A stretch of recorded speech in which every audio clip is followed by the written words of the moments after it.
राधे राधे। आप सभी ज्योतिष प्रेमियों का हम पुनः स्वागत करते हैं हमारे इस YouTube चैनल में, जहां हम और आप मिलकर बहुत अच्छे से ज्योतिष को समझ रहे हैं। और हम उम्मीद करेंगे जितने भी ज्योतिष में श्रद्धा रखने वाले, ज्योतिष से प्रेम करने वाले, ज्योतिष को जो अच्छी तरह से समझना चाहते हैं तत्वतः तर्क पूर्वक, और जो हमसे जुड़े हैं, हम उम्मीद करेंगे वो बहुत अच्छे से सीख रहे होंगे, समझ रहे होंगे। राशियों से दोष का, हमारे शरीर में जो 3 दोष होते हैं, बात पित्त कफ, आप सभी इससे परिचित हैं। त्रिदोष होते हैं, बात पित्त कफ, और इन्हीं में जब असंतुलित होता है, यही जब असंतुलित होते हैं, इनमें इम्बैलेंस होता है, तभी शरीर में रोग उत्पन्न होता है। तो हम राशियों से समझेंगे कि कौन सा राशि कौन सा दोष को देता है, ये हम समझेंगे। ग्रहों में हमने समझा था कि कौन से ग्रह से किस दोष का विचार करते हैं। एक बार आपको फिर से बता देना चाहेंगे, जैसे सूर्य और मंगल ये पित्त दोष को देते हैं, गुरु और चंद्रमा ये कफ दोष को देते हैं, शुक्र ये कफ भी देता है, बात भी देता है, और शनि तो आप सभी जानते ही हो, वायुजन्य रोग देता है, जिसे हम बात दोष कहते हैं। बात पर्यायवाची शब्द है, वायु। और एक रह गया बुध, ये त्रिदोष है, तीनों दोष को देता है बुध। ये हम आपको पहले से ही बता चुके हैं ग्रहों के माध्यम से कि सूर्य और मंगल पित्त दोष को रिप्रेजेंट करते हैं, गुरु और चंद्रमा इससे कफ दोष को देखते हैं, शुक्र से बात को भी देखते हैं, कफ को भी देखते हैं, शनि से बात जन्य रोग को देखते हैं। अर्थात शनि यदि आपकी कुंडली में प्रभावित हुआ, पीड़ित हुआ, अशुभ स्थिति में है, तो संभव है ऐसे जातक को जो भी रोग होगा ना, बात जन्य होगा, उनमें ये बात दोष प्रॉब्लम होगा, उनके शरीर में ये बात पित्त कफ, ये तीन में से ये बात दोष जो है इम्बैलेंस होगा। और बुध से हम तीनों दोष का विचार करते हैं, इसलिए हमने कहा था कि ये जब आपको रोग देता है, क्रॉस चेकिंग करवाना चाहिए। एक डॉक्टर के भरोसे मत रहिए, क्योंकि डॉक्टर पहचान नहीं पाते हैं कि रोग का असली कारण क्या है। तो ये हम ग्रहों में समझ चुके हैं, आज हम राशियों में इन्हीं बातों को समझेंगे कि कौन से राशि से किस दोष का विचार करते हैं। अब सभी को मालूम है, इससे पूर्व में हमने आपको बताया था राशियों के तत्वों के बारे में कि कौन सा राशि कौन से तत्व का है। अग्नि तत्व 1, 5, 9, पृथ्वी तत्व 2, 6, 10, वायु तत्व 3, 7, 11, जल तत्व 4, 8, 12। बस यही क्रम है बात पित्त कफ के। पहले हम पित्त को लिखते हैं, फिर बात को लिखेंगे, एक यहां पर छोड़ दीजिए और यहां पर कफ। आप ये क्रम को याद रखिए, अग्नि, पृथ्वी, वायु, जल। ये जो अग्नि, पृथ्वी, वायु, जल हम लिखे हैं, ये तत्व है। तो अग्नि तत्व की जो राशि थी, क्या क्या था, 1, 5, 9, यही पित्त दोष के लिए भी हम देखेंगे, 1, 5, 9। पृथ्वी तत्व राशि क्या क्या था, 2, 6, 10, वही बात दोष को हम उससे ही देखते हैं, इन्हीं राशियों से हम बात दोष को देखते हैं। वायु तत्व, 1 मिनट रुक जाइए, जल तत्व, कफ, क्या क्या था जल तत्व में, कौन कौन सी राशि, कर्क राशि, वृश्चिक राशि, मीन राशि। तो पित्त दोष हमने समझ लिया, ये 3 राशि, बात दोष हमने समझ लिया, ये 3 राशि देते हैं, कफ दोष हमने समझ लिया, ये 3 राशि देते हैं। अब जो ये वायु तत्व राशि रहा, कौन कौन, 3, 7, 11, अर्थात मिथुन राशि, तुला राशि, कुंभ राशि। तो जैसे ग्रह में हमने आपको बताया था कि बुध ग्रह त्रिदोष को देता है, तीनों प्रकार के दोष को देने में समर्थ है कौन, बुध। अगर उसकी अंतर्दशा प्रत्यंतर दशा आ गई है, ऐसे ही वायु तत्व जो राशि है, ये त्रिदोष, तीनों प्रकार के दोष को देते हैं। बस हो गया, सिंपल, कितना सिंपल है। और ग्रहों में भी हमने समझा था, सूर्य और मंगल पित्त दोष को देते हैं। तो मंगल की एक राशि मेष राशि, जो उसका मूल त्रिकोण राशि है, उससे हम पित्त दोष का विचार करते हैं। और सूर्य की तो एक राशि है ही, और धनु राशि क्योंकि ये अग्नि तत्व का है, तो इसको भी हम पित्त दोष के लिए देखेंगे। नेक्स्ट आया बात दोष। 2, 6, 10 अर्थात वृषभ राशि, कन्या राशि, मकर राशि, यदि आपका लग्न इनमें से कुछ है या फिर चंद्रमा इन राशियों में स्थित है तो संभव है से जातक को जो भी रोग होगा वो बात से प्रभावित रोग होगा। किससे प्रभावित? बात से प्रभावित। ऐसे ही कफ दोष 4, 8, 12 आप जानते हो चंद्रमा कर्क राशि, वृश्चिक राशि, मीन राशि, ये तीनों जलीय तत्व राशि हैं, जल तत्व के हैं। और कफ किन को होगा? जिनमें इसकी मात्रा अधिक होगी। तो देखिए इसमें जो भी बातें बताया गया है सब सिमिलैरिटीज हैं। क्यों बताया गया? भाई कफ दोष देंगे ये राशियां, क्यों इन राशियों को रखा गया कफ दोष में? क्योंकि ये जलीय तत्व हैं और कफ, कोल्ड ये सब जल से ही हम लोग समझते हैं। पित्त दोष को अग्नि से ही हम समझते हैं, इसलिए अग्नि तत्व राशि उसमें आ गए। बाकी ये जो त्रिदोष वाली राशि रही, मिथुन राशि, तुला राशि, कुंभ राशि, इसका अर्थ ये है यदि आपका लग्न अथवा चंद्रमा, फिलहाल इतना ही समझिए, आगे जब हम मेडिकल को समझेंगे तो हम समझेंगे कुंडली में 6th हाउस आपका रोग का हाउस है। अभी भी समझ ही लीजिए, समझ रहे हैं तो सब कुछ भी लग्न बना दो यार, कर्क लग्न।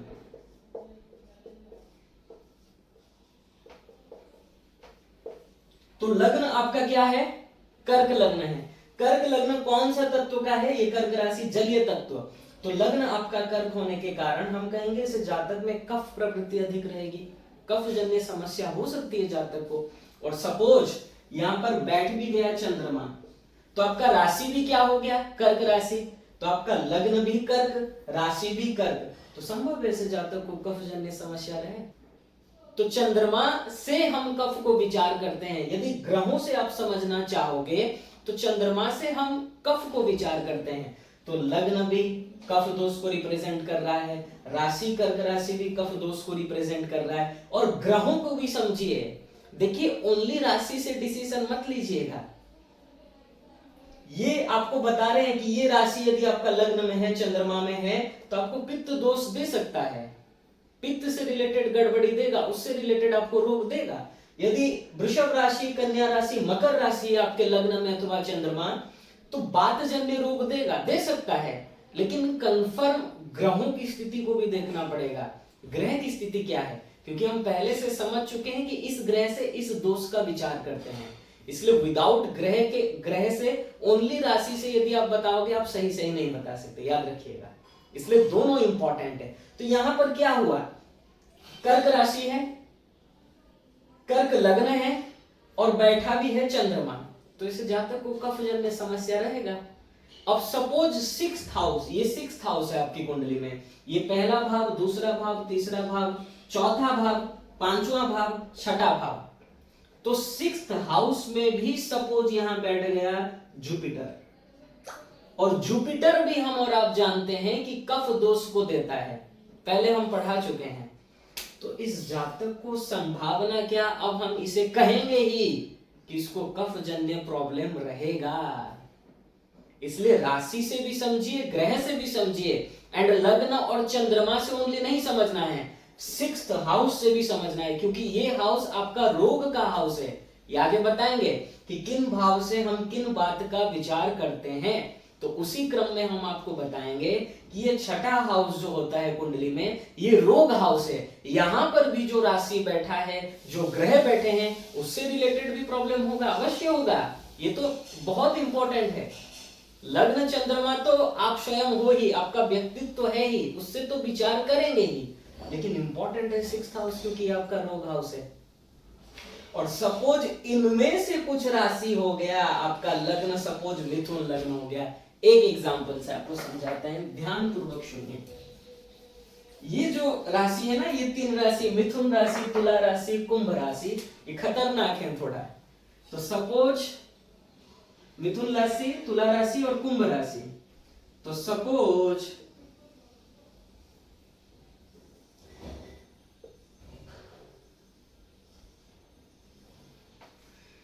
तुला लग्न की आपकी पत्रिका है,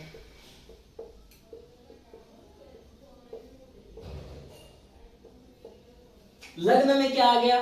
तुला लग्न। तुला लग्न अर्थात 7 नंबर राशि कौन से दोष को रिप्रेजेंट करता है? तीनों दोष को देता है। क्यों? क्योंकि ये वायु तत्व का है, तो ये तीनों दोष को देता है। तो लग्न आपका तुला है, जो बता रहा है कि आपको तीनों दोष हो सकते हैं। अब सपोज चंद्रमा यहां बैठ गया, तो आपका राशि क्या हो गया? कुंभ राशि।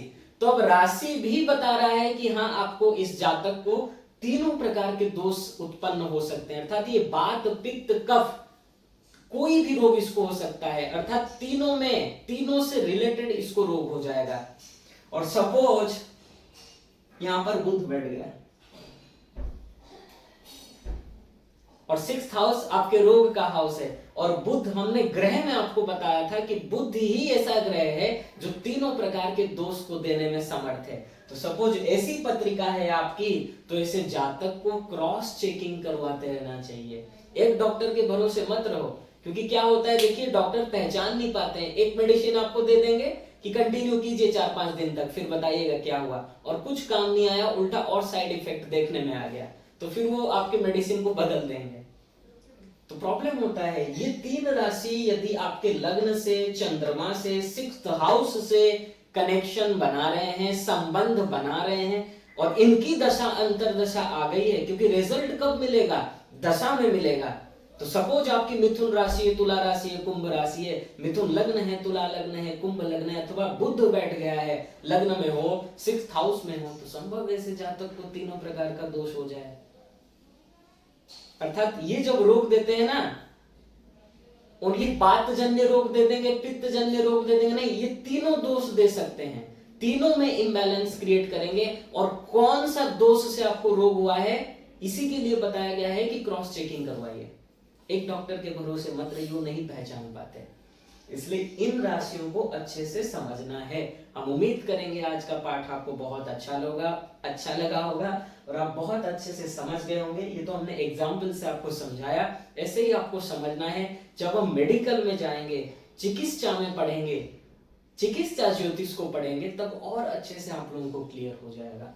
तो याद रखिएगा, मेष राशि, सिंह राशि, धनु राशि पित्त दोष को रिप्रेजेंट करते हैं। यदि आपका लग्न, चंद्रमा और 6th हाउस से इन राशियों का संबंध है, या फिर सूर्य और मंगल जैसे ग्रह का संबंध है, तो ऐसे जातक को पित्त जन्य प्रॉब्लम रहेगा। पित्त इनका इम्बैलेंस होगा, असंतुलित होगा, और जब भी रोग होगा पित्त से रिलेटेड रोग होगा।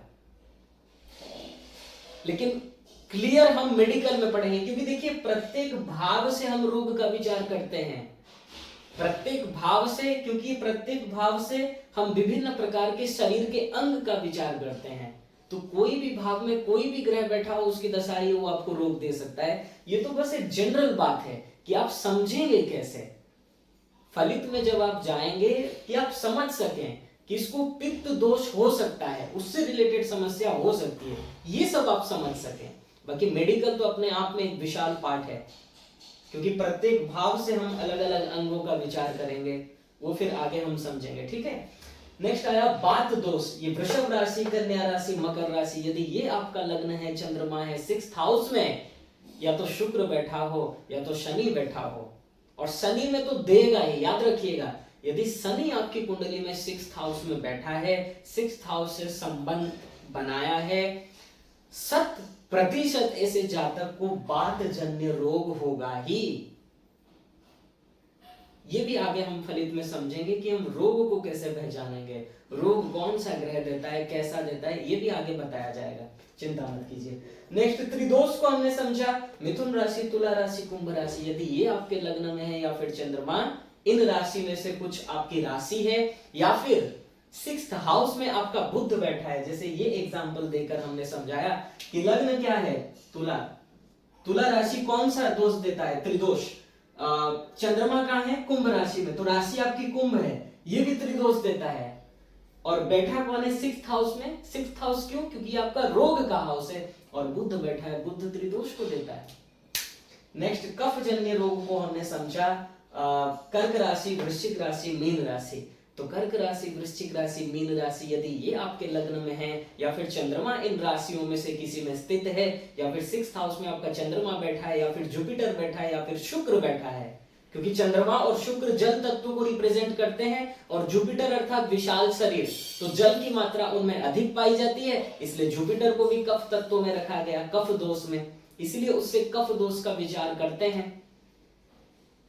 तो यदि आपके 6th हाउस में चंद्रमा या फिर जुपिटर या फिर शुक्र बैठा हो और इनमें से कुछ लग्न हो, राशि हो, तो संभव है ऐसे जातक को कफ रिलेटेड प्रॉब्लम हो।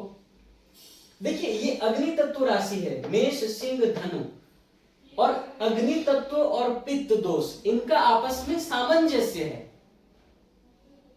राशि में, ग्रह में हमने समझा था कि जुपिटर आपको कौन सा देगा, रोग,